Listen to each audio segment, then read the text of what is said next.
Dante Greco. Dante is a really smart guy. Ladies love Dante. Look at that one in there. Look at that face. What's your name, Casey? Dante Greco. Dante was me, yours truly. I'm gonna come. Aren't we all? Welcome to the Dante Greco Show. It's Taco Tuesday. We're here. We're queer. We don't want any more bears. We're bigger and blacker. We're backer. Let's get this show going. A lot of tragedy to cover. A lot of fun stuff, too. I mean, listen, we got the Nashville shooting. It's absolutely terrible. We're going to talk about that. We're going to talk about why the liberals in Congress are sticking up so much for TikTok. We're going to talk about how Twitter has a secret VIP list where they help out these celebrities and influential figures with the algorithm if they're not getting enough engagement.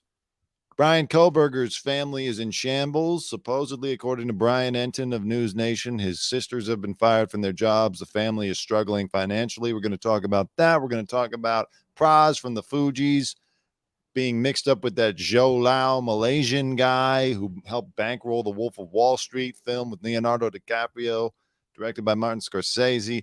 They got the Colorado dentist who killed his wife, losing money in a crypto scheme. Kanye likes the Jews again. Harry Styles doesn't know how to kiss. They're trying to make us eat bugs still, and they're trying to make a meatball out of woolly mammoth. It's just so crazy out there. We're going to talk about it all. We're just going to hang out today. No rush, nothing to do. Just going to do the show. I haven't been on since Friday, so my apologies if anyone tuned in yesterday. I'm not sure if it made a difference in your life, but I'm back today. Had a good weekend, went to the Laker game. By the way, don't ever go to I've decided never, ever go to a professional basketball game during the day. It was a 12:30 game. The Lakers' energy was low. You know, no one really wants to be there that early. We're all a little bit tired, and they lost. They got blown out by like 20 points for most of the game. So 10 out of 10 would not recommend. Now let's pivot over to some horrible news. So this Nashville mass shooter, Audrey Hale. So she was born Audrey Hale, became Aiden Hale. This is a story, you know, this is my favorite kind of story. It's a story where talking about it at all is very risky to any future employment prospects. You know what I mean? If I want to have any kind of take on this other than just reading what's in the articles, and even then I got to pick and choose carefully which articles I read, it can be very detrimental to future employment prospects. That's just the world that we live in right now. But screw it. Let's take a risk. Again, terrible story. 3 children shot dead.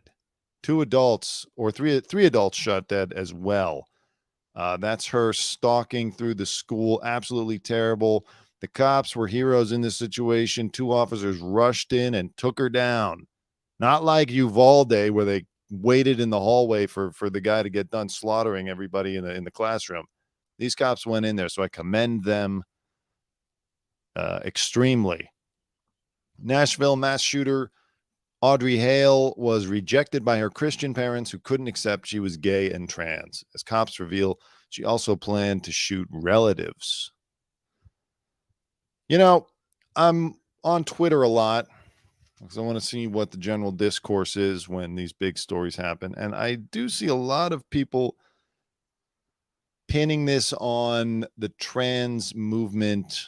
There's something called the Trans Day of Vengeance coming up soon, where trans people are going to fight back. And there are a lot of trans influencers posting pictures with automatic weapons and weapons in their imagery and all that. However, I think that this is kind of like the incel problem, because it's like a societal, these are unhappy people, Audrey Hale or whoever the latest incel shooter was. And it's like a decentralized terror organization in a way, because it's not like there's like some movement and Audrey Hale was a soldier that went out there to carry out objectives. I believe that like it's just like a mass mental illness issue, truly. So yes, was the shooter trans? Could she have been radicalized on the internet? Maybe, but I don't think that it's like this big proud. I mean, first of all, they already talk about how rare it was. A, that it was a woman shooter. There's only been 5 in modern history. And B, I don't know when was the last time we had a trans shooter. So I don't think it's the epidemic that conservative Twitter is making it out to be. I think it's just one person who was alienated and unhappy. I mean, listen, clearly, look at this headline. It's a personal problem. Her parents wouldn't accept her. Yeah, she probably looks around at the media and sees, a lot of opposition to trans people in their agenda, and there's also a lot of support too. Can't rule that out. I mean, you can't discount that. There's a lot of support in the mainstream media. So I think this was just one person's beef. Twisted school shooter Audrey Hale was at odds with her devout Christian parents because they couldn't accept she was gay and transgender. DailyMail.com can exclusively reveal. Church coordinator Norma, 61, and her husband Ronald, 64, refused to let Hale, who had recently adopted the name Aiden and used he, him pronouns, dress as a man in their home. The 28-year-old loner would instead wait until she left their $700,000 Nashville property to change outfits, according to a well-placed source. Well, there's a big problem right there. 28 years old. You're not allowed to dress as a man in their home. Like, 28 years old. Should have been long gone. Like, if you got that problem, go out and get an apartment and dress however the fuck you want. Wear nothing at all. Walk around naked all day. Who gives a shit? It's your place. Take a little bit of responsibility here, Audrey. You only see what you want to see. Their religion does not allow them to accept homosexuality, the source told dailymail.com. Yeah, I mean, look, also the parents, I know you're in your 60s, you're kind of from a different time, but you're not from that different of a time. Get with the times, all right? Attitudes are changing. Try not to alienate your daughter who wants to be a man. Just, talk it through with her. I don't know. There's a lot of fault on all sides here. Not criminally for the parents, but, just in terms of creating a happy home life. She was Audrey at home, but when she left the house, she changed clothes. They did know about it. They just didn't accept it. Neighbors in the tree-lined suburban street where the family lived for 3 decades said they were clueless about Hale's apparent transition and remembered her as a skater tomboy type. She introduced herself about 1.5 years ago as Audrey, said one. I treated her like a female, and she didn't correct me. She seemed artistic, quiet, and well-mannered. Police now say Hale planned to carry out more attacks, including against her own family. We've talked to the father and the mother. We searched the home and found 2 more weapons there and some more maps pertaining to thinking about some other incidents. Well, again, horrible plan. How are you expecting to kill your family after you think you're just going to go into the school and then make it out? What's the matter with you? Yeah, she should have moved on at 28. Exactly. When they first reported that this was a teen, I was like, okay, troubled teen. Troubled 28-year-old. You are free to go for 10 years. You have been free to go.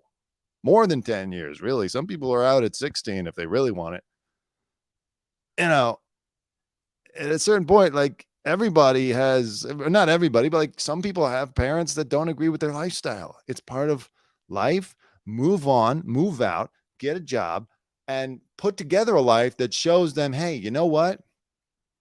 I've changed my identity. I am now Aiden.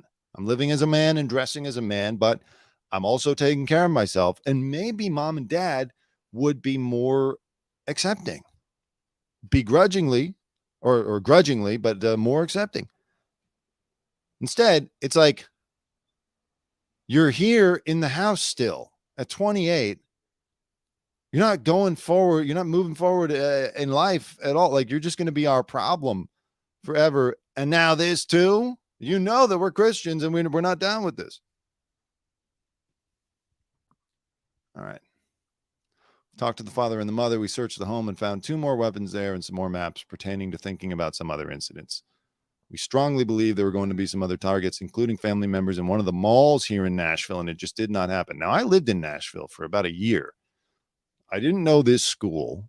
I was a grown man when I lived there without kids, so why would I? But I did not know this school. I wonder which area. I wonder if it was like the Green Hills Mall, one of those nice malls. Nashville is a great place, close-knit. It's like a small town, big city, basically is how I describe it. It's got a lot of features of a big city, but it's still got a small town, closeness and friendliness. Feel terrible for this family, especially the pastor, the father of the 9-year-old, and the other 2 children who I think they've now been identified publicly, but it's terrible. There are going to be other targets. Yeah, thank God those cops got in there and they didn't mess around. These cops learned lessons, hopefully, from Uvalde. You can't just stand there and be like, well, listen, he's got to run out of bullets sometime. They went right in and they took her down. I want to read the manifesto. I heard they're going to release the manifesto. I think it happened in Franklin. Oh, shit. I lived in Franklin, too. Very nice. It's a small town. Small town founded in like 1789, I believe. So it's terrible. All right. Let me keep reading through this article. Or let's go to a different one. Let's go back to the main page here. The moment brave cop takes down Nashville school shooter with precision shots before colleague finishes her off on the ground. 6 minutes of hellish body cam footage. Yeah, you see here, schoolgirl 9 died trying to pull the fire alarm to warn her friends about trans shooter. What a nightmare. FBI agents remove more rifles from autistic school shooter. Oh, that's the other thing. She's a high-functioning autistic. I don't know how that factors in here. I don't know if it does at all. But getting back to my earlier point, I don't. This is just yet another disaffected, alienated, unhappy person. I don't think that it's fair. However you feel about, trans rights and all that, I just don't think it's fair to say, oh, this is a trans issue. They're not This is the first time I can remember thinking that this is that I can remember hearing about a transgender person shooting something up. She legally purchased 7 firearms despite receiving treatment for an emotional disorder. So this comes down to the thing about gun control. I think it's sensible. I'm not a gun control expert because I'm not a gun guy. I live here in liberal communist California. We're not big gun people. And so I just don't know the laws to that extent. I'm an entertainment news guy. However, I would think if someone has emotional disorder treatment in their background, they should take a closer look at allowing them to purchase a gun. Maybe put them through some tests. It's unclear if they've been able to trace the third or who the 2 additional rifles found at the home belonged to. The parents were apparently very anti-gun, or at least the mother was.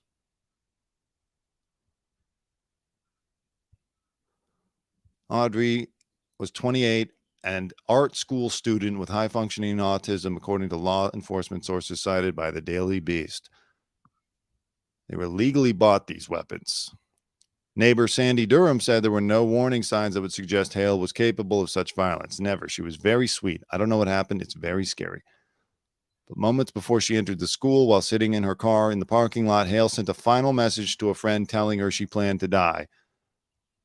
Oh, yeah. That's another thing. We got these messages. This was posted by 901 Lulu on Twitter. She messaged her friend. So basically that post I made on here about you, that was basically a suicide note. I'm planning to die today. This is not a joke. You'll probably hear about me on the news after I die. This is my last goodbye. I love you. See you again in another life. Audrey. This isn't an original thought, but like, if you have to kill yourself, kill yourself. Do not take other people, especially innocent children and people that work at a school with you. How does that solve your problem? Go shoot a cactus or something. You know what I mean? Shoot a tree.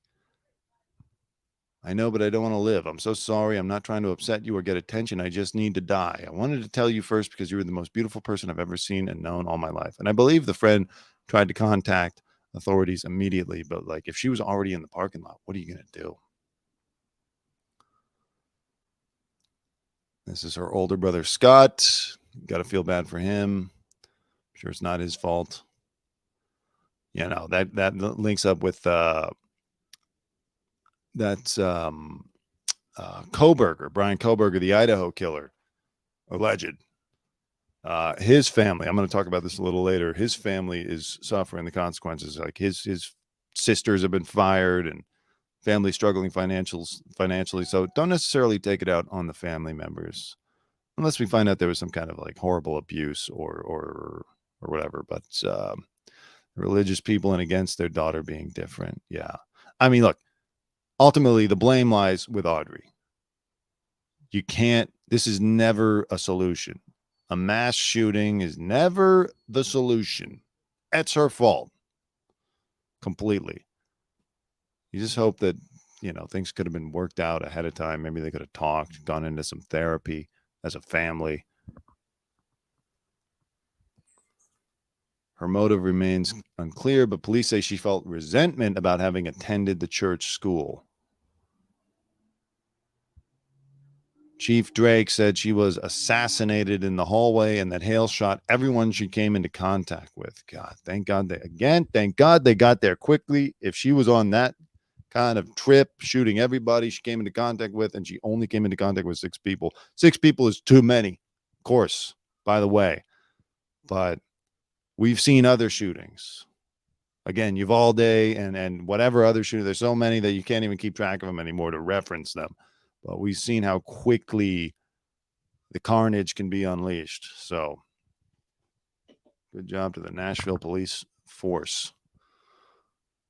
All right, what else? What's everyone else think? Her sisters were fired. I didn't know that. Yeah, we're going to talk about that. Bryan Kohberger is so dumb. I agree. Yes, but when a religion and family disown you because you were not like them, is it still all her fault? Well, I mean, that's the complicated thing. I think, it's her fault to pick up a gun. It's not, I don't say that she can't be unhappy and can't have, arguments with her family and work that out. I just think to pick up a gun and murder innocent people, that's on her. But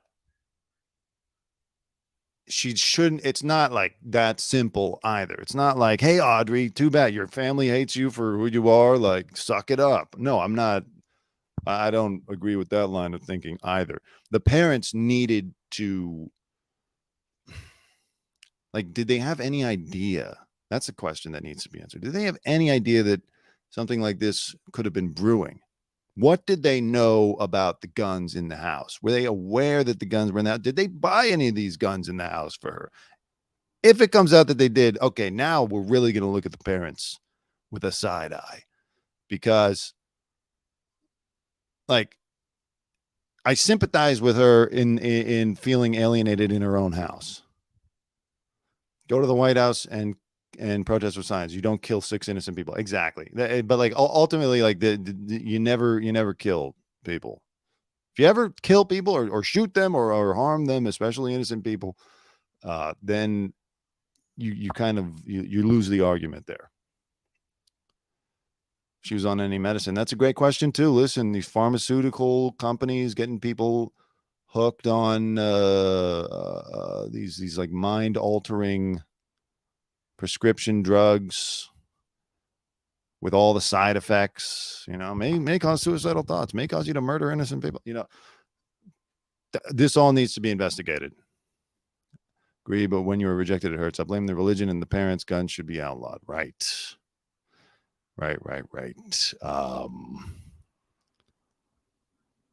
Okay. Let's get back to it.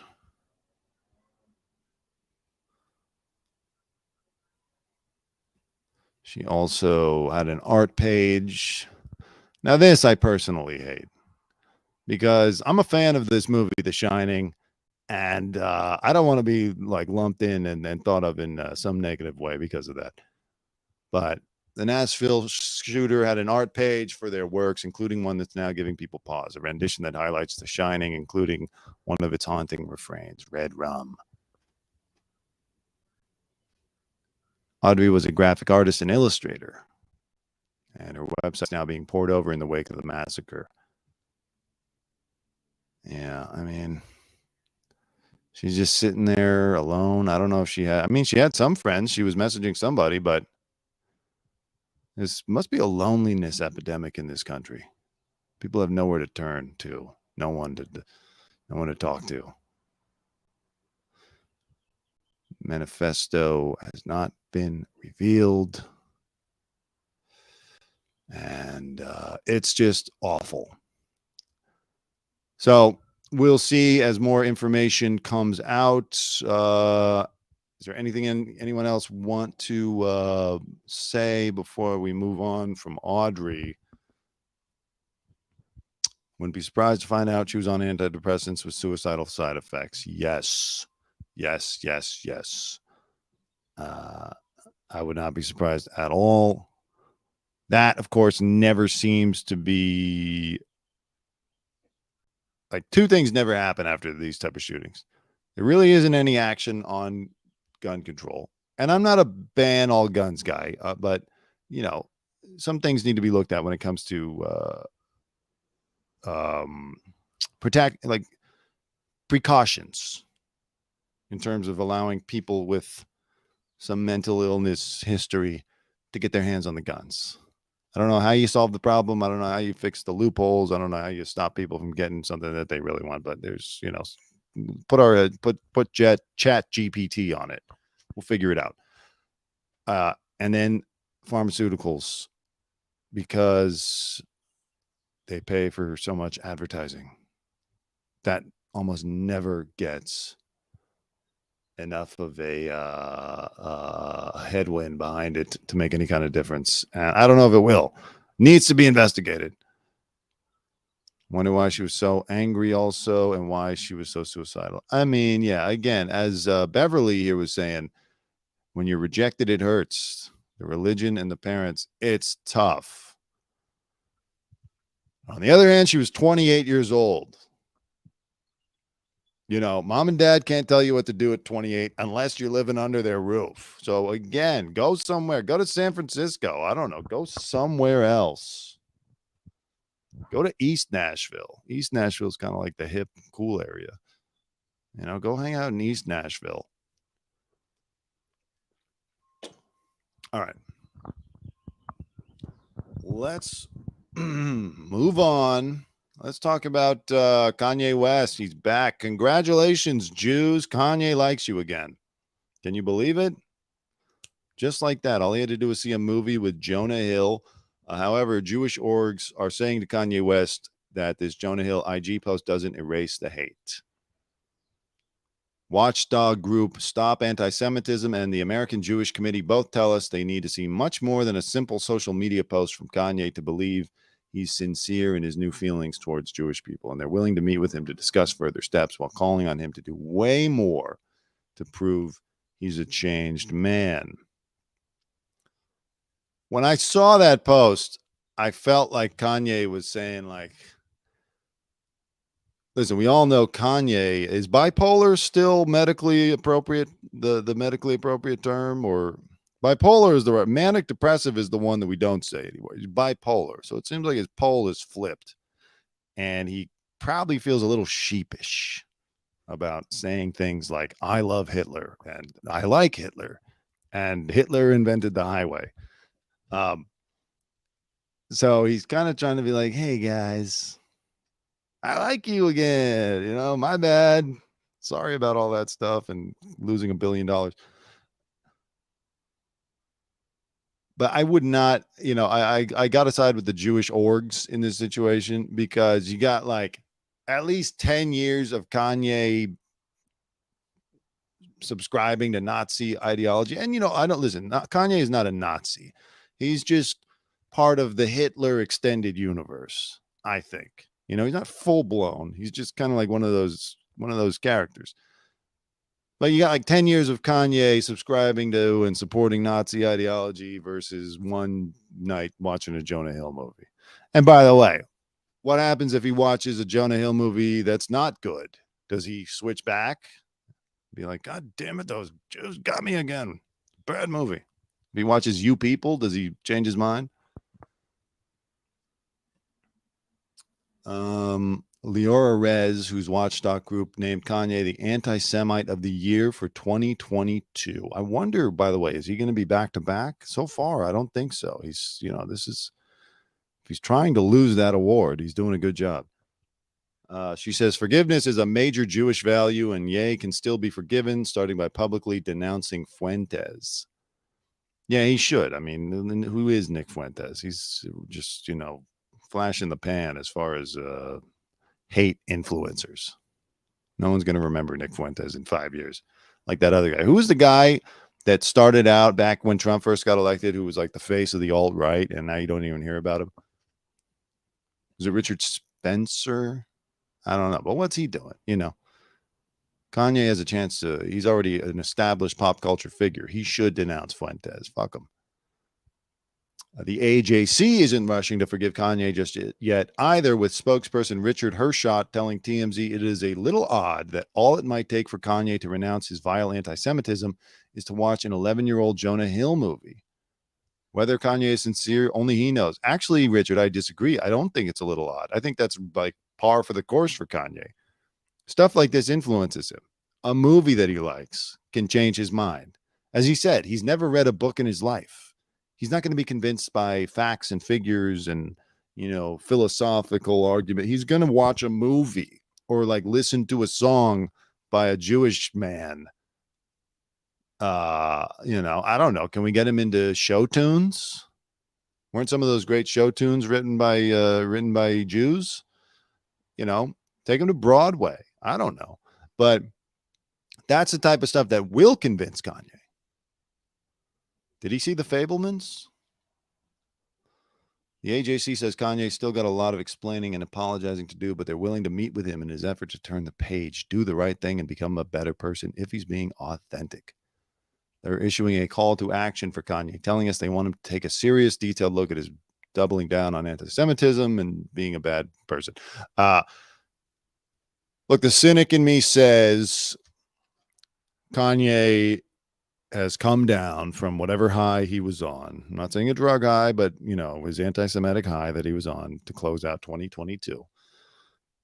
And he's saying, oh my God, this time last year, I was a billionaire, at least as far as worth. And now Adidas hates me because they got $1.3 billion worth of Yeezy product that they don't know what to do. And I don't have the money. My wife and family are embarrassed of my antics. I married some girl who I barely know. And, I think he's trying to find his way back. And this is a start. Now, we still have not heard from Jonah Hill, as far as I can tell. No, excuse me. He's not very vocal. I remember when I was at TMZ, he never really wanted to do interviews or anything like that. He's kind of he's a little sensitive, a little too sensitive for my taste.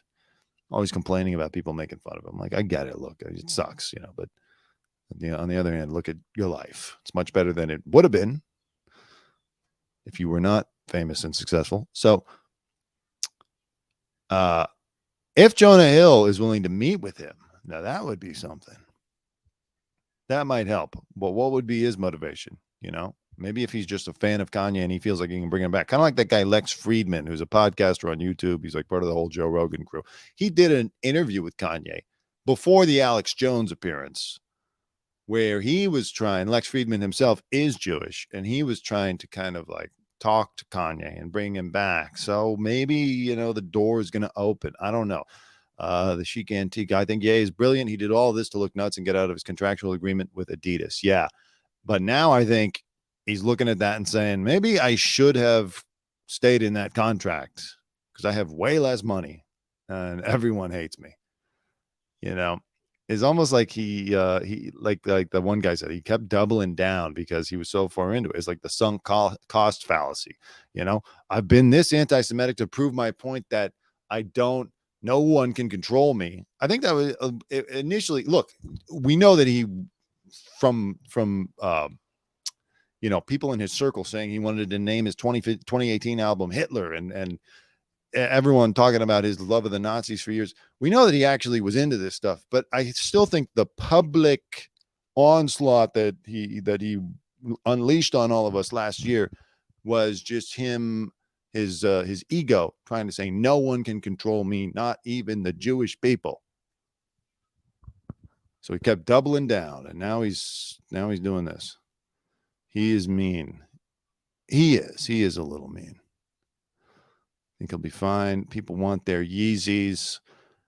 Yeah, I mean, look, it's kind of a weird stalemate because I do agree that most, and not me, I have always just been so annoyed with Kanye West that I've never bought a Yeezy. I've never been, but like this wasn't for the anti-Semitism stuff. You know, I didn't know about it. I was just annoyed at his personality, his like narcissism, and his he like never could be self-deprecating. You know, it just got really annoying.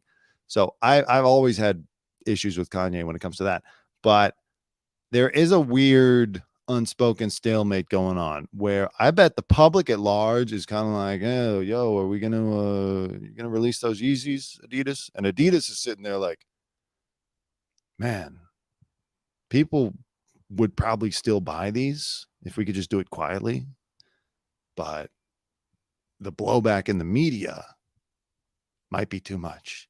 But if they could just like clandestinely send Yeezys to people that want them and then be sent the money for them and just like quietly, like never announce it, they would do it. And the public would do it too. Because the public is just going to be like, yeah, he's anti-Semitic, but if I can get those Yeezys at a discount, I'm going to do it.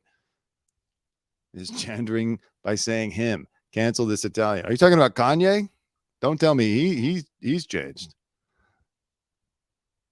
So that's it. That's Kanye. We'll see. We'll see. By the way, I do know the Reseda reporter who's watching right now. You are a Jewish man. I know this because you've been on my show and we've discussed Kanye. Are you ready to take him back because he likes a Jonah Hill movie? Please feel free to respond. Let's talk about TikTok. All right, 1 second here.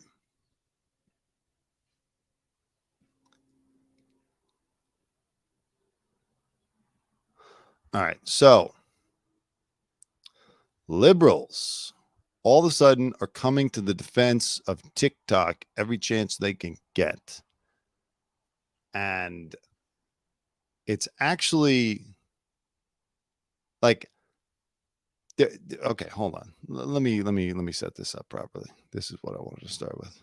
All right, so there's a new squad dem, by the way, Jamal Bowman, who I've never heard of, but I guess he's in the squad along with Ilhan, AOC, and Rashida Tlaib and Ayanna Pressley. So, like, there's all this talk about banning TikTok because it's known that the amount of data that they collect is like extraordinary. They can see every keystroke. They can figure out, even if you don't have the app, apparently, they can monitor what you're doing. If you have it on your phone, they can like look at every single computer, everything you have hooked up on your network and see what you're doing.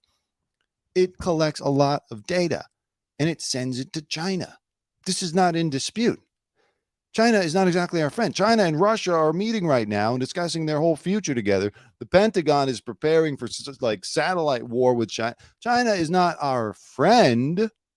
We don't want to say they're our sworn enemy right now, but they're not our friend. They're competing for global supremacy right now, too. They want to be the top dog. They want to take America's place that we earned in the 20th century, and they want to be number one. So a lot of people, and yeah, our social media company, Meta and Twitter and all, yeah, they all collect our data too. And our own government collects our data. We all saw what happened when Snowden, dropped the bomb of information on the whole world back in 2014. We know all this, but like, we don't want this stuff also just going to China. Like, yeah, we should deal with what's going on here at home, but we don't need to give this up to China too in the meantime. And it pisses me off to see these liberals claiming that people want to ban TikTok because it's racist to Chinese. Like, wake up. It's the government. It's not like the Chinese people are like sitting around their table and while they're eating dinner, they're pouring through our data and watching our kids dance to music. No, the government over there is getting all this information, and who knows how they're going to use it against us. So, like, wake the F up. It's not a racist thing to be a little suspicious of a Chinese spy app. I mean, by the way, we did just shoot down a Chinese spy balloon. Like, does anybody put two and two together? There's spying going on here. Representative Jamal Bowman defended the controversial Chinese-owned app TikTok during a Wednesday press conference, claiming that a potential U.S. government ban of the software or other measures to stifle its connection to the Chinese government are racist towards China. Dumbass. Not racist towards China. People are saying, oh, you're mad that a Chinese app is doing so well. Like, no, we got our own apps that are doing just fine and doing just as well, probably in the data collection department. But it doesn't mean that we have to expose ourselves and our data to a potentially hostile foreign adversary. It's almost impossible to get tea as a man, but they will give it to any teenage girl and women. Did she have a beef with the kids too? That's a good question. Can't believe 150 million Americans have the app. That's mind-blowing to me. I know. Listen, I downloaded it at first because, like, as a content creator, you need to be on TikTok and you got to tap it. I don't know how to use it. I don't like it. I've deleted it off my phone. It probably still has access to all of my data, but like 150 million people are on it. And the reason, as I'm reading, that a lot of these Democrats are defending TikTok and they're using the argument that it's racist is really they're worried because Gen Z is on TikTok and they don't want to slap in the face these Gen Z Democratic voters. Gen Z voters lean overwhelmingly Democratic, but some Democrats warn they'll stay home if the White House bans their favorite app. You got to put country before party here, people. TikTok discriminates. What does that mean exactly? Please expand on that, Beverly.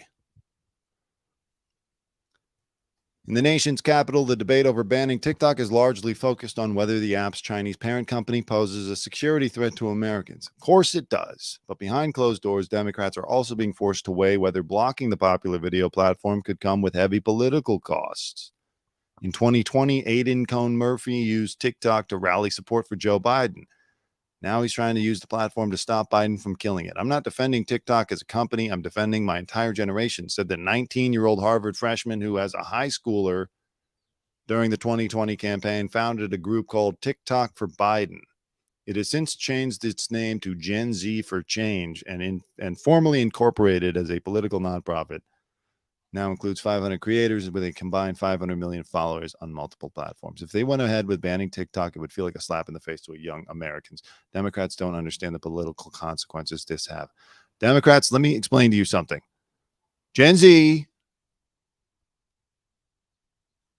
is still not going to come out in large numbers. Young people, I know young people came out in bigger numbers than expected during the midterms.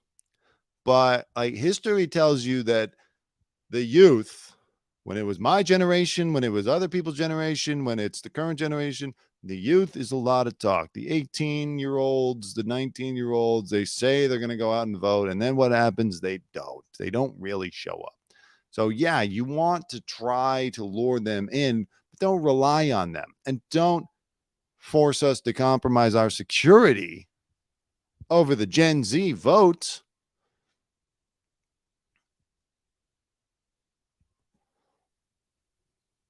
May as well post their social security numbers online. They don't care. Yeah, I mean, part of it is probably growing up in this era where like all your information is just online, and you have to give up so much personal information to get access to certain things online. And maybe Gen Z is just like, well, that's just how we live.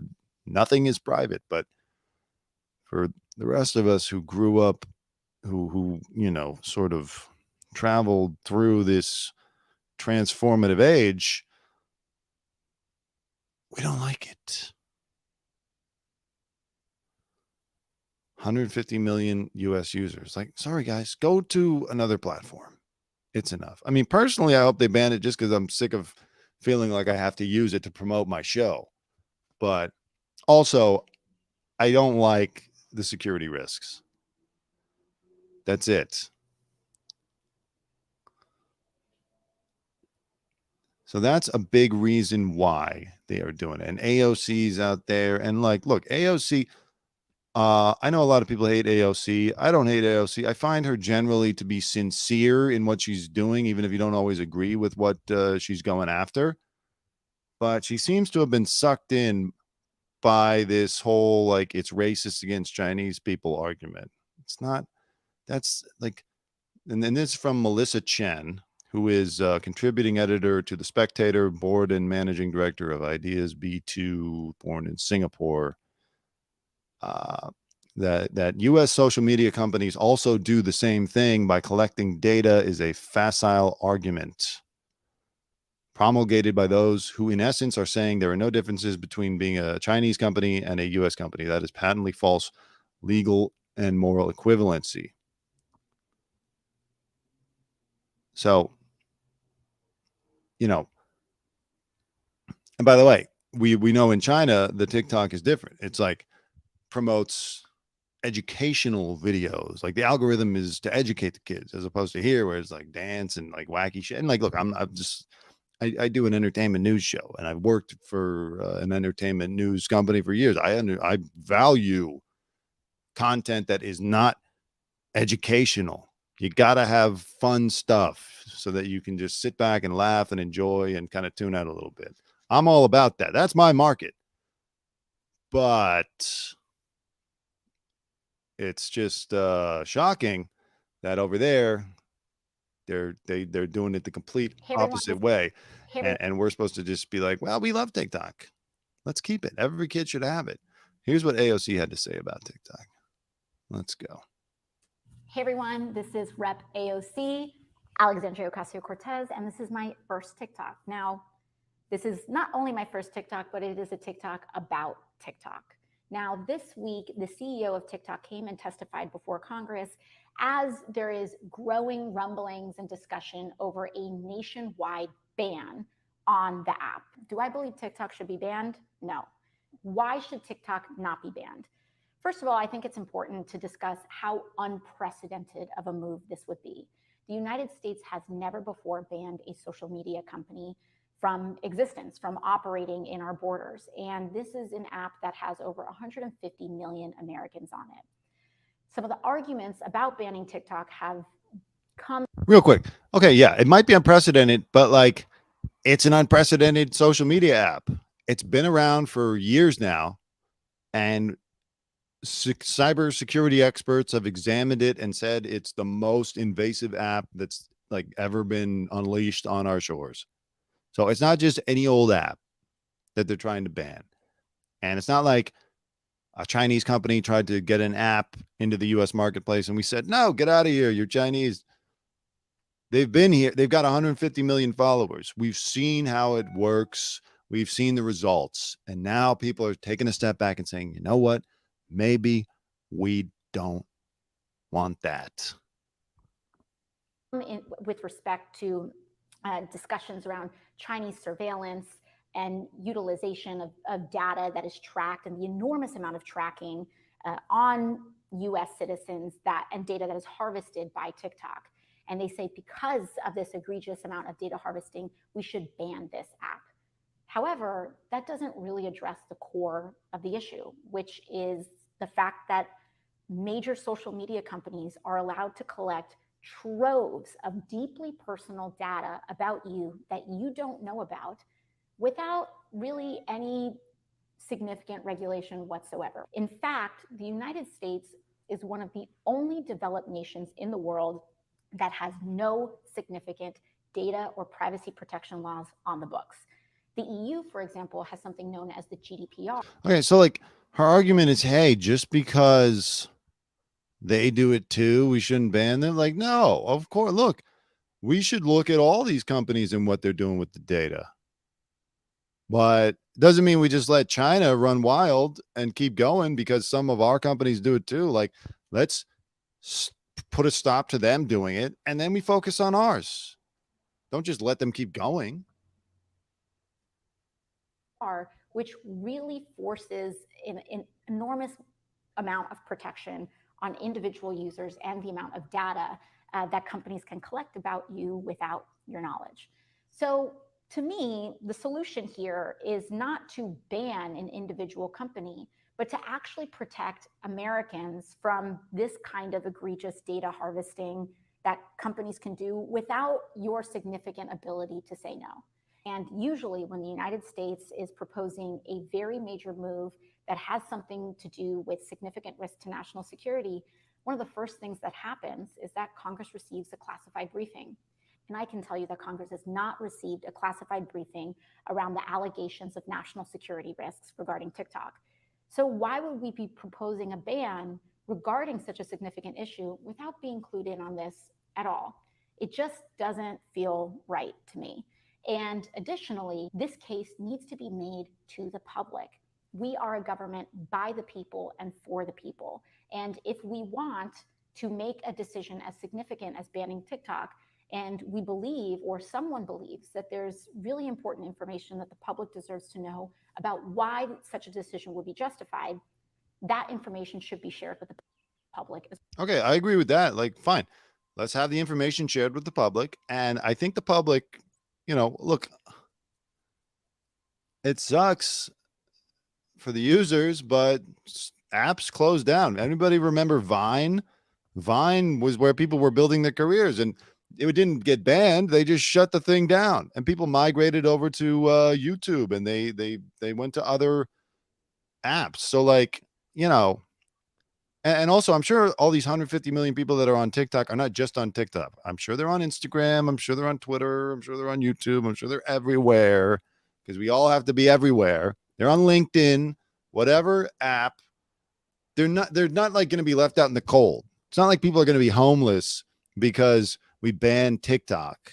And we're also asking for the company ByteDance to either sell it so that it's not owned by a shell company that belongs to the Chinese Communist Party government, or you can't do it here.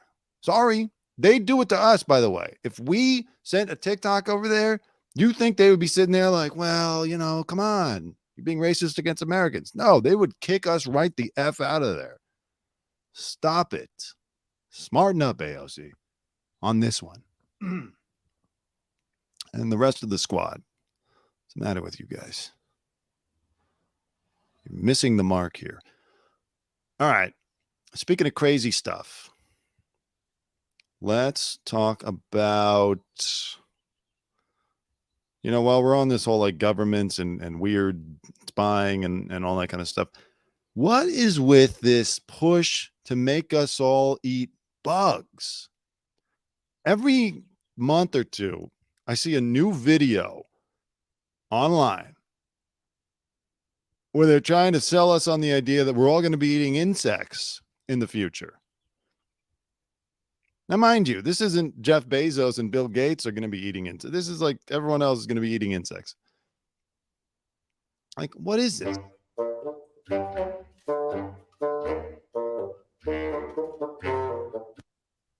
First of all, I'm sorry for stopping the video. I already hate the music. The music is trying to just make it seem like, oh, this is some kind of like interesting, whimsical thing. We're going to put bugs in your food. F you.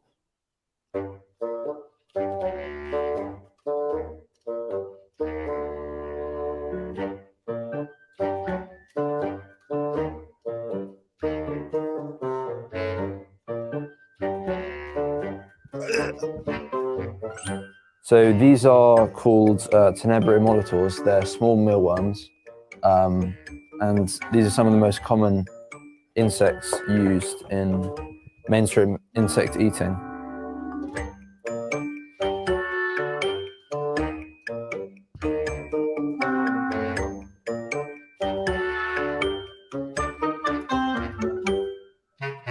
Yeah, they're trying to make this out to be like a Disney thing, like Disney's insects, you know? Everything in human nature, in our biology, tells you that when food looks like this, you're not supposed to eat it. When you pick up a burger and you see worms crawling around it, naturally we feel like, ugh, I am disgusted. That's not safe to eat. They're trying to make us go against our very human nature. My God. Tell me about it, Richard. Probably already eating bugs and don't realize it. I mean, that's true. Listen, there's insect. I know for sure there are insects that are, probably accidentally getting into the mix or maybe purposely, here and there. But this is just so insulting. I think I accidentally ate a spider once. It was horrible. I had picked up, like when you park next to a tree for a night and then next thing you know, like the spiders get into your car and they never leave. And it's not like there's insects or food in there. I don't know what they're doing, how they're surviving, but they just never leave your car. And so I was driving. I picked up my coffee. I took a sip and I felt like some kind of like squishy thing. And then I spit it out and there was like a little balled up dead spider that I almost swallowed. For Christ's sake. And these British people would love that. Oh, good, mate. You had some spider coffee. It's delicious. We use are from local shops. So anything that goes to waste, we take and give to our insects.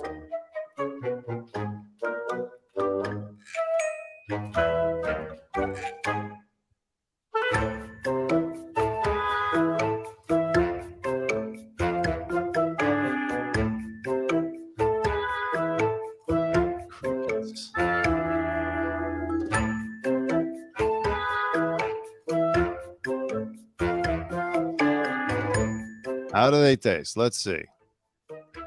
The flavor that they have is kind of not conventional because obviously you don't find insects that much in mainstream cuisine in the West. The smaller mealworms have like a nutty taste.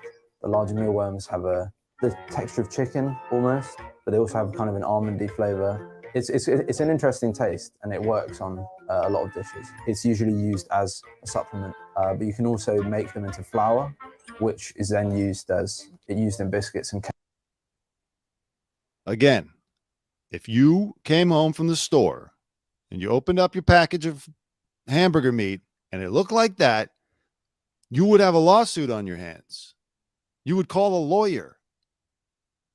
You wouldn't throw it on the grill.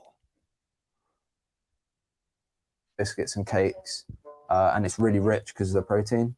So you can make really filling snacks from them.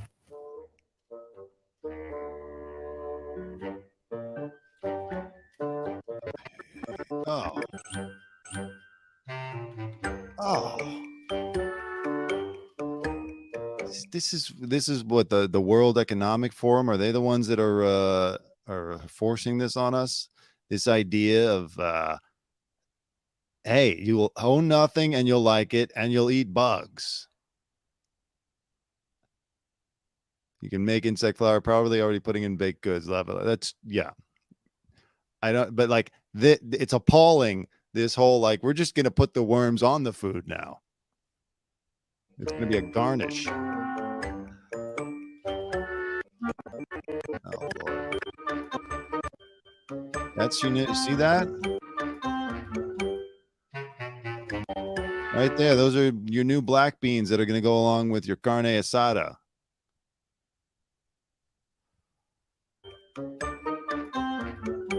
Beans and rice.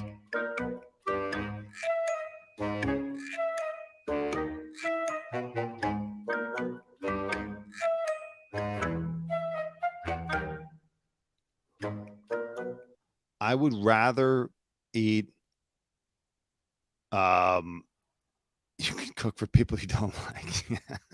That's true. I would rather eat, laboratory made meat than this. Truly. I can't get over this. We're not supposed to be eating bugs. Bugs are like when your plane crashes in the forest or the jungle and you got no choice. It's like, well, I survived on mealworms and beetles. Not supposed to be kids come home. Hey, kids, have a worm burger.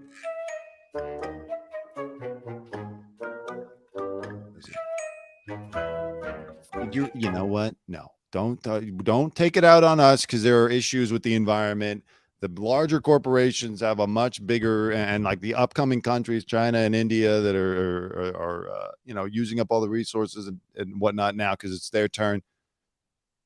The rest of us don't have to eat bugs because of that. God damn it. All right. Let's talk about Kohberger. Kohberger, ruined that name. A Kohberger, that's what a Kohberger is. Right here. It looks horrible. Eat this tasty Kohberger. All right. Bryan Entin of News Nation. Bryan Entin, who I said if they make a movie of or a Netflix series produced by Ryan Murphy of the Bryan Kohberger story, I would say Andy Cohen should play Bryan Entin. He is now reporting that Kohberger sisters have lost their jobs because of who their brother is. Let's watch. So tonight we've got some exclusive new reporting about the family of Bryan Kohberger, the suspected Idaho student killer. I can report for the first time tonight about the deep impact that his arrest for the brutal murders of 4 University of Idaho students is having on both his parents and his siblings. You know, we've heard from the families of the victims about the unimaginable impact the murders have had on their lives, but we've not heard from the Kohbergers except for a statement they released soon after the arrest. Now, I have now learned that Kohberger's 2 sisters have both lost their jobs since the murders and were let go because of their relationship with their brother, Bryan Kohberger. Kohberger's older sister was a school counselor, and we know his younger sister, at one point at least, was working as an actress. Both of Kohberger's parents are retired, and I'm told the family is in very, very bad shape financially right now, especially because the sisters are now unemployed. You'll remember, Well, first of all, not to be rude, but the younger sister being an actress, she may have just lost her job from not, it's hard to get roles as an actress. I don't know that you can blame that one on Kohberger. The sister losing her job as a school counselor, I don't support that. If they got rid of her, I mean, yeah, is it uncomfortable and kind of strange to have the currently most notorious accused murderer at a school? Well, shit. What am I saying? We got the Nashville shooter today. But, Mr. College Killer, alleged Bryan Kohberger. Yeah. Is it kind of weird that your sister is a student counselor now? Is that an uncomfortable situation for the school where she worked? I'm sure it is. But still, she had nothing to do with that. It's her weird brother. Same with the parents. You can't. I know that there's an impulse to just lash out. You want revenge. You want somebody to suffer, somebody to feel the pain. But Bryan is in custody, and he'll go through his trial. And if he gets convicted, he might face a firing squad. Apparently, that's legal again in Idaho. So let Bryan suffer the consequences. Don't put it on the Kohbergers. You can't fire her for that unless they asked her to resign. I don't know, but that's not right. Caught a glimpse of Bryan's dad riding in the car with his son when Indiana police pulled Kohberger over in December as he was making that cross-country trip from Idaho to Pennsylvania. That was just weeks after the murders. And the parents are probably down a car right now. I'm sure that the authorities still have possession of that Elantra. And then even when you get the Elantra back, do you really want to drive it? Bryan's Elantra that he used to commit the murders? And then how are you going to sell it? I mean, I'm sure you could sell it to some, creepy, murder obsessed collector, but overall, morally, I would hope, feel strange trying to sell Brian Enton's murder car. They tore it apart. Yeah, I mean, look, it's been chopped. It's been chopped. But like, did the parents get reimbursed for that? It was in the mom's name. So let's keep going. I've also learned that the family has not visited Kohberger in jail. A lot of people have been asking me this on Twitter over the last couple of weeks, whether or not they've made the trip back to Idaho to visit the jail. They have not, though I've been told that they have talked to Kohberger on the phone. You remember the statement Kohberger's parents initially released back in January expressed condolences for the victims, but added that they will continue to love and support our son and brother while promoting his presumption of innocence. And now we know that even his sisters just being related to Kohberger has really taken a toll on their livelihood. It's a situation my next guest, unfortunately, really knows about all too well. Carrie Rawson is the daughter of... Did he say my next gay? All too well. Carrie Rawson, next guest, unfortunately, really knows about all too well. Carrie Rawson is the daughter of Dennis Rader, perhaps better known as the BTK killer for Bind, Torture, and Kill. She's also the author of A Serial Killer's Daughter, My Story of Faith, Love, and Overcoming. And Carrie joins me now. Carrie, thanks as always for coming on with me. I really appreciate it. And you just have such an interesting perspective on these kinds of situations. Well, when my father killed somebody, I wrote a book.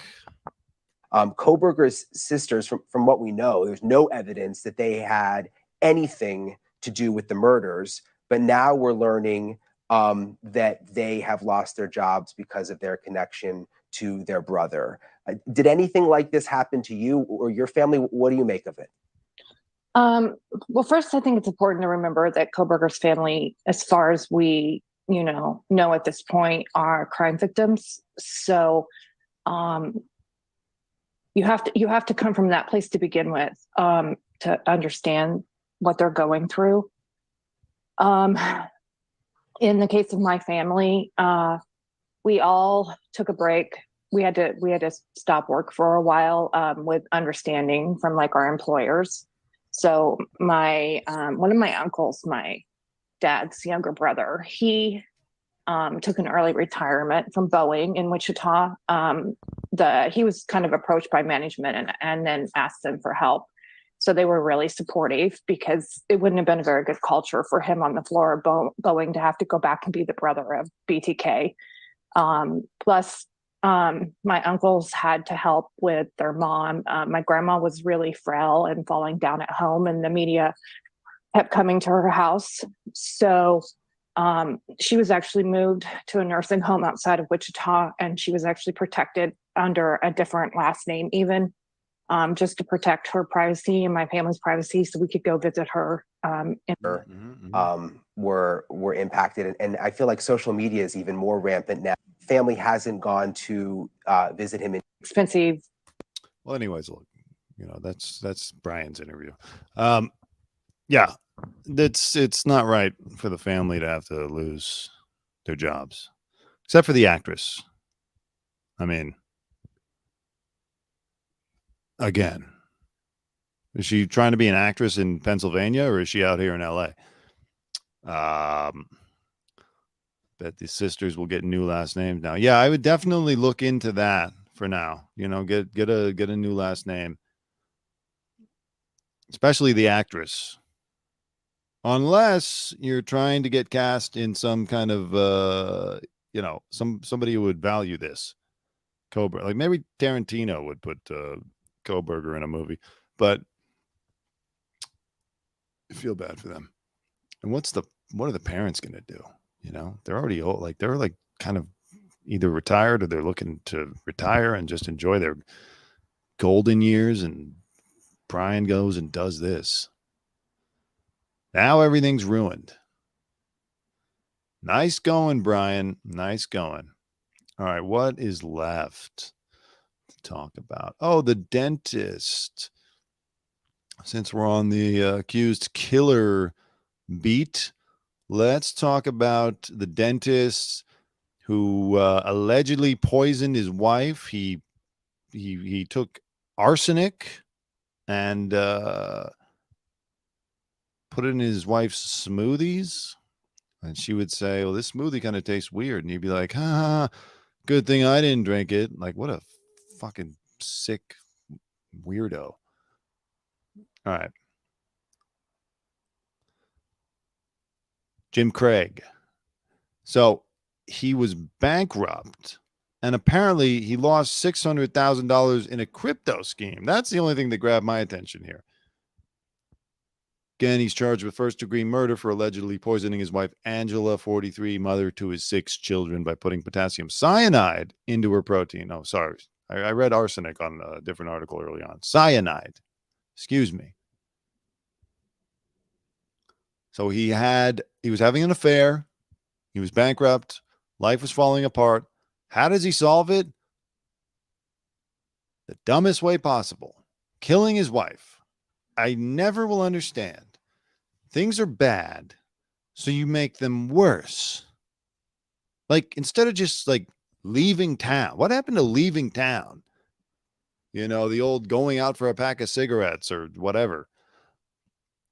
Killing your wife in this day and age where crime solving techniques are so advanced is always going to result in you going to jail. They always, like, even when it's incorrect, they always look at the spouse or the boyfriend first. And they're going to rip apart your life and like go through everything and talk to everybody. They're going to figure it out. What is the matter with you? You're 45. You're not that old. You're not technologically inept. You should have known this. You're a dentist. You're capable of retaining knowledge in your head. All right. He was in $2 million of personal debt. His dental practice was hemorrhaging money to the tune of roughly $120,000 a month. He filed for personal and professional bankruptcy in 2020. I just want to know what crypto he lost money on. Okay. In November and December of 2019, he attempted to prop up his business by pouring more than $1 million in 3 separate tranches into worthless cryptocurrency extroption.gold, a coin that has become known as fool's gold, in which he had invested. All right. This guy is as dumb as it gets. Extroption. No one's ever heard of extroption. Like, if he had put it into Bitcoin or Dogecoin or like many other coins, Litecoin, like there were coins that could have made him money. Whether or not they have an actual worth is debatable, but they went up, especially during 2020. Now, look, he couldn't have predicted the COVID pandemic and how that would affect the cryptocurrency market, but still, extroption.gold, and you're pouring $1 million into it. And in a perhaps desperate bid to dig himself out of his financial hole, that same year he fell victim to a crypto Ponzi scheme that saw him lose another $600,000. Wow. He is among several victims listed in a federal fraud suit filed against James Wolfgram in Utah last summer. Wolfgram is accused of posing online as a crypto millionaire and bilking multiple victims out of millions through his company BitX. Does he get to keep any winnings? That'd be interesting. Goes to jail, and then he's got like crypto settlement money for his commissary. Wow. Well, yeah, this is one of those cases. Again, he searched things online. He was Googling. He like asked his friends, or not his people that worked in his office, like someone that worked in his office opened up a package and they saw cyanide in it. And he was like, oh, it's for like, you know, killing rats or something. He's just as stupid as it gets. FTX or Stella Luna, never heard of that one. Yeah. He's really dumb. He's really dumb. Extroption. I still have never heard it to this day. Extroption. That's the first I've heard of it. Terrible guy. Stupid man. Let's turn it over to some. Oh shoot! I forgot to talk about this real quick. I meant to talk about this during the whole block about the bugs. They have created a meatball from a long extinct woolly mammoth in Australia, but they don't want to eat it because they think it's dangerous. They don't know if it's deadly. You know, whatever. We already talked about food. It's enough. Enough food. Okay, let's go over to some celebrity news. Pras from the Fugees. Anyone remember the Fugees?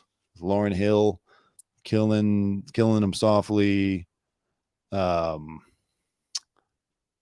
Freaking some other songs. They were big back in the 90s.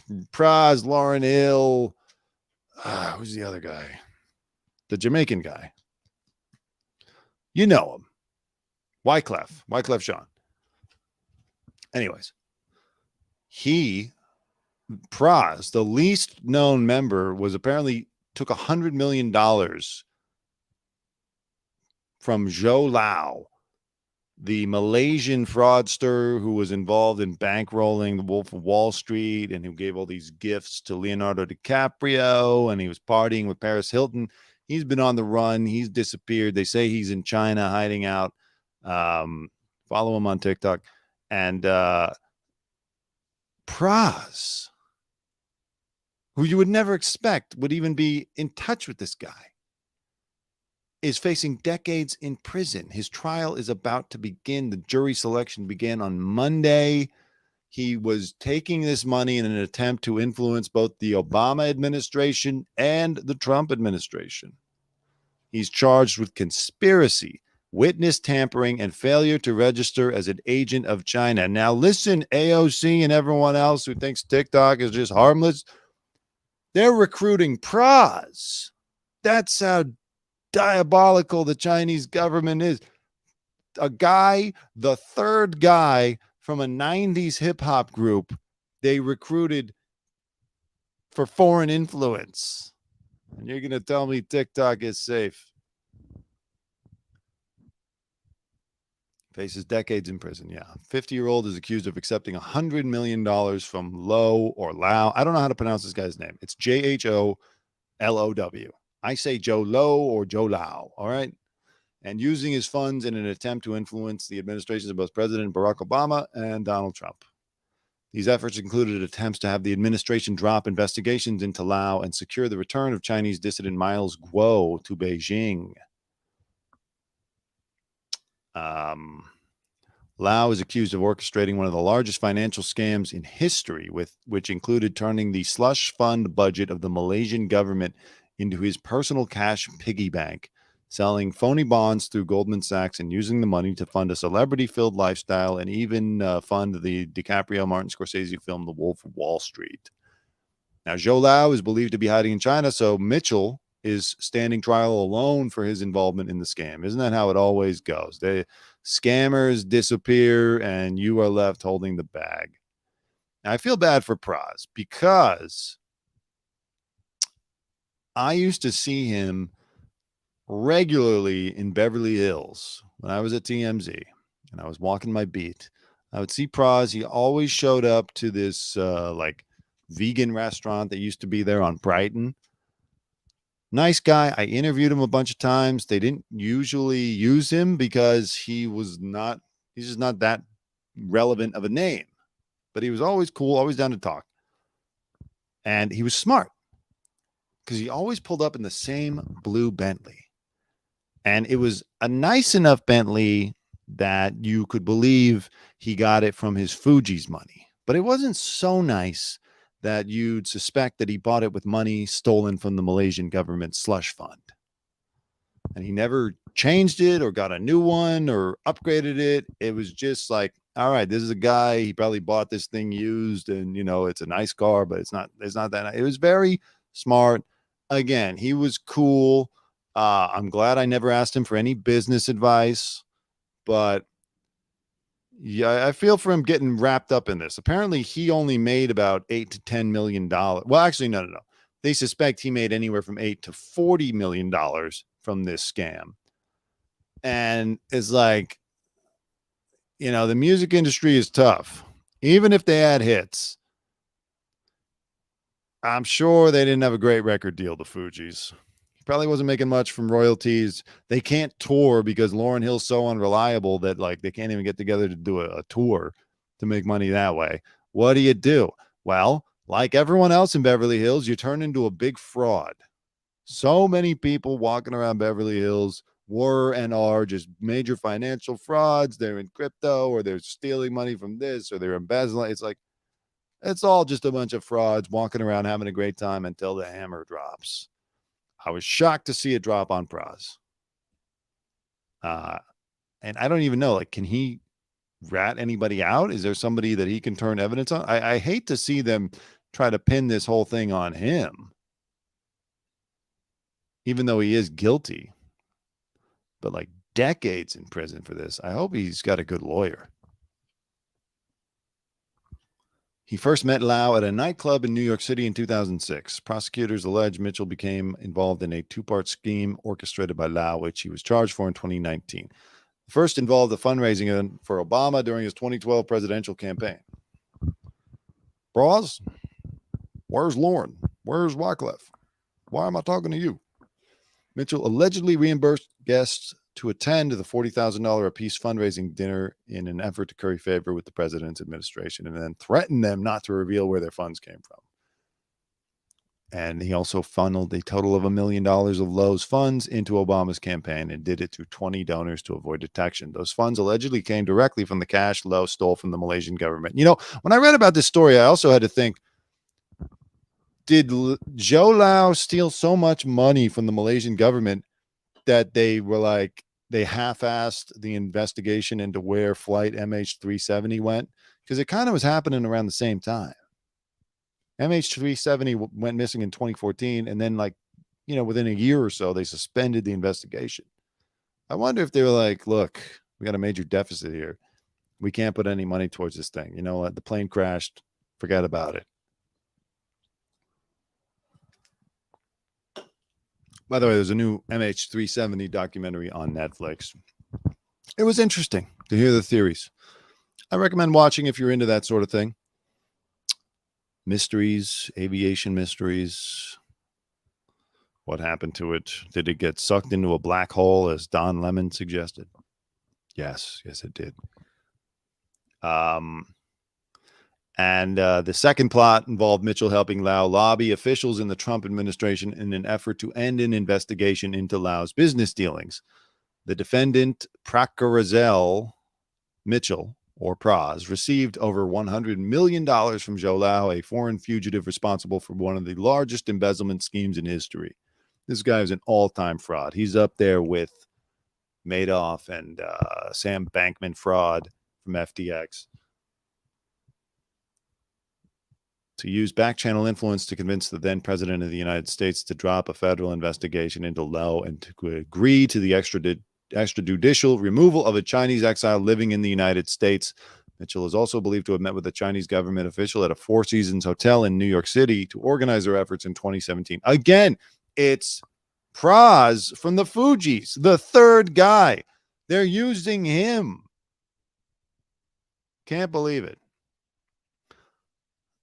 The other big celebrity story today is Twitter. Twitter has their secret list of VIPs that goes against Elon Musk's idea of treating everyone equal. And who is on it will shock you. Elon Musk is vocal about treating everyone equal on Twitter, but a new report reveals the CEO has a list of around 35 VIP users who get a boost on the platform. Documents obtained by Platformer claim people in politics, sports. Okay, let's just get to the list. The report states that when tweets from VIP users drop, engineers for the social networking platform tweak the code so they are always visible. Alexandria Ocasio-Cortez, Daily Wire founder Ben Shapiro, President Joe Biden, Los Angeles Laker LeBron James, and Bloomberg I've been talking for too long.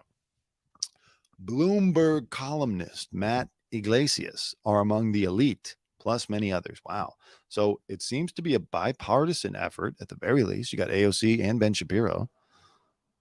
Can't say it's going one way or the other.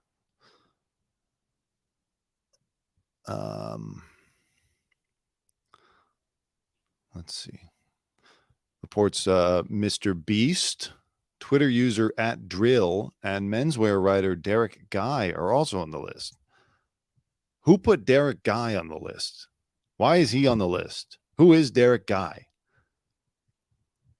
Considering the names of the so-called VIPs, it appears they were given the status due to how much users engaged with them, whether they love them or hate them. Some speculate the list is Musk's plan to boost revenue, as many, including himself, said the CEO overpaid for Twitter and has been struggling to generate revenue. Well, I agree with that. I mean, yeah, that makes perfect sense. People that get a lot of engagement, you want their tweets to be seen so you can put more promoted ads in the thread of their tweets. Makes perfect sense. No conspiracy.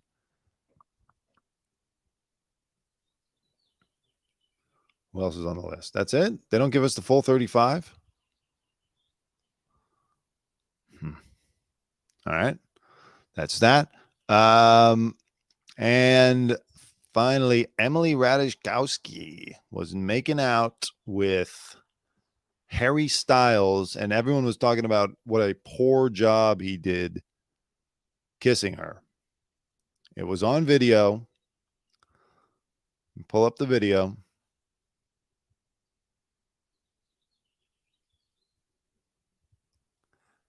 See that? Let me expand this.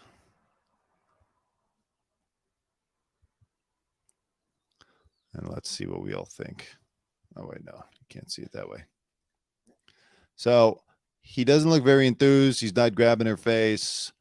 He's not passionate. He's kind of stiff. She's into it. Now, I got to be honest here. I'm not a men's rights guy. I don't blame Harry here. I think Harry is standing there kind of going for it, but he's thinking in his mind, oh, shoot, am I Emily's next on her list? Am I the next guy she's targeting for relevancy? Because we know she was on a date with Pete Davidson. Like, she was Pete Davidson's rebound after Kim K. Then next thing you know, she's dating comedian Eric Andre, who was at the Laker game, by the way. I saw him on Sunday. And now she's trying to, gravitate into Harry Styles' life. She's trying to get his interest because it helps her stay relevant. It's a career thing. In Hollywood, a lot of these relationships truly are about getting attention. As David Spade said, when it's a celebrity and a regular person, the attention is like, yeah. But when you get a celebrity and a celebrity together, it's like 10 celebrities, the amount of attention that you start receiving. And when you got Kanye West getting together with Kim Kardashian, it's like 100 celebrities and the weight of attention is crushing. And I think that's what really sent him over the edge. Because I remember interviewing him before, or just before Kim, then at the very beginning of Kim, and then like 6 months into Kim, and a totally different guy. Kanye. However, Emily is apparently begging for Olivia Wilde's forgiveness after the Harry Styles PDA. That's right. Olivia Wilde blew up her entire family and is now embroiled in a vicious custody battle with ex Jason Sudeikis because she fell in love with Harry Styles while filming that horrible piece of garbage, Don't Worry, Darling, or as I call it, Don't Worry About Seeing It. Because, I don't know, she just fell under the spell of Styles. Then they broke up. So now Olivia is out there, no family, no husband, nothing. I don't even know, no Oscar nomination for that movie. And Jason, I don't know what he's up to. He's out there at the White House wearing sneakers in the Oval Office, promoting Ted Lasso. You dirty rata. Emily Ratajkowski is begging for pal Olivia Wilde's forgiveness, a source tells Page Six, after video of the model making out with her ex, Harry Styles, went viral. Over the weekend, Daily Mail published video of the Grammy winner and the model swapping spit on the street in Tokyo. Honestly, I don't think they swapped any spit. Harry was like, he practically had his mouth closed. Source tells us that Wilde and Ratajkowski are friends and that the My Body author is now begging her for forgiveness. That's not very progressive of you, Emily. You know, Emily's all about, I don't know, women's rights and stuff, which is good. That's fine. It's just, you know, when people turn it into a career, it's always funny when you see someone, she was a model, actress and all that. Okay. That slows down. Now I'm going to pivot into being an activist. It's the Alyssa Milano career path. It's like the opportunities are drying up. Activism. That's where we're going to make the money. Just weeks ago, the Don't Worry Darling director Olivia Wilde and Ratajkowski were photographed hanging out together at the 2023 Vanity Fair Oscars bash on March 12th. Last June, they were seated next to each other in the VIP section at Styles' Paris concert. Uh-oh. They were spotted palling around and dancing together.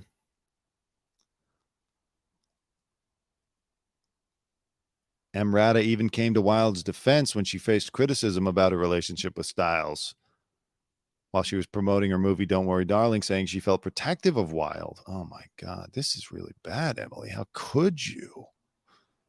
Totally backstabbed your friend. When it comes to her pal locking lips with Styles, we hear Wilde wants nothing to do with it. She is staying far away from this and taking the high road. Not very protective of Wilde there, are you, Emily? She's focused on her kids and her work. She wants nothing to do with this mess.